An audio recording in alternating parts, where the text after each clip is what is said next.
And there are so many things I could talk about when it comes to David, but one thing that I think I love the most about David is his pursuit of God.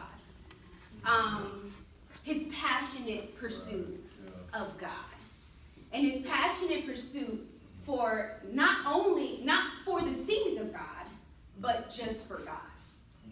Not for what God could do for him, or, even God's promises at the time. I believe that David pursued God because he just wanted more of God. Amen. And when you read the scriptures, you can see that David, among many people, but particularly David, he had an unusual intimacy with God. Mm-hmm. And as I'm reading this, I'm like, oh my goodness, this is so powerful, and I think it often kind of goes missed. And one thing that really stood out to me, and as I was reading, God really put this on my heart, is that intimacy follows pursuit.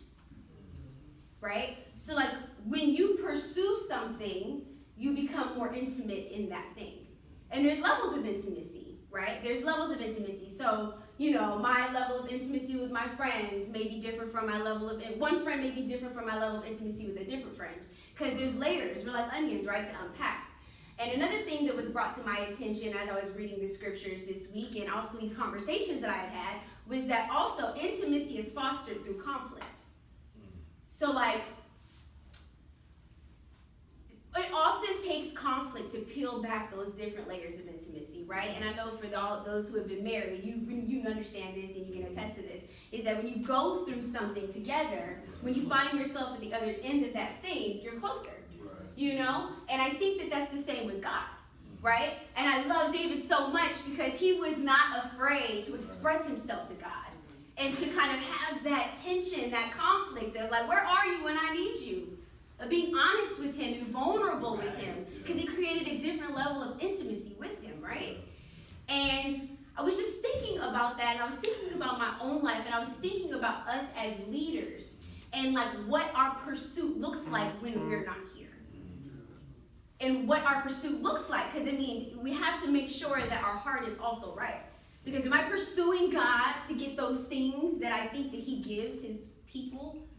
Or am I pursuing God because I just don't know how to be without his presence? Amen. Do I wake up early and I sit at the cross because I know that I'm nothing without that thing? And even if God did nothing for me from this day forward, he is still worthy to be praised, and I'm still nothing without him?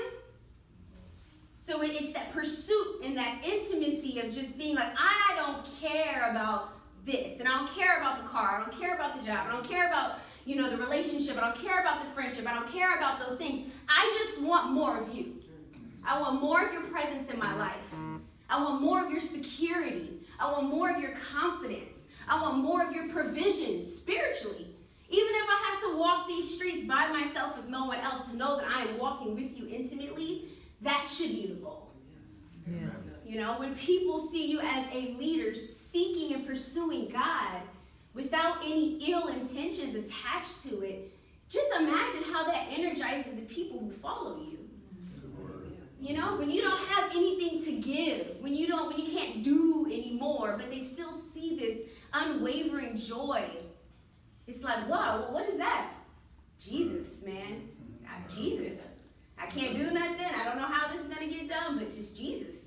And just sitting in that relationship, right? It's the best thing you could ever have and the best thing you could ever want for yourself. And so as I was reading through the scriptures, I was reading David, and I just started thinking about how intimacy follows pursuit. It really confirmed a lot of things, but also corrected a lot of things in my life. And I just realized that that's exactly where I want to be. And I want to encourage you all as leaders of this church to pursue that level of intimacy without all the other stuff that you think comes along with it, because it might not come. Right? When I'm scrolling through Instagram, it's like, oh, God's going to send you that blessing you've been praying for. And I'm like, or not. But he's still worthy to be praised. Amen. Amen? Amen. So that's all I have for you this morning. Good word.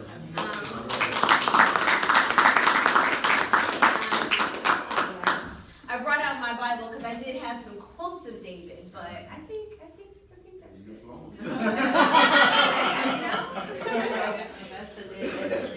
I like Great that. word.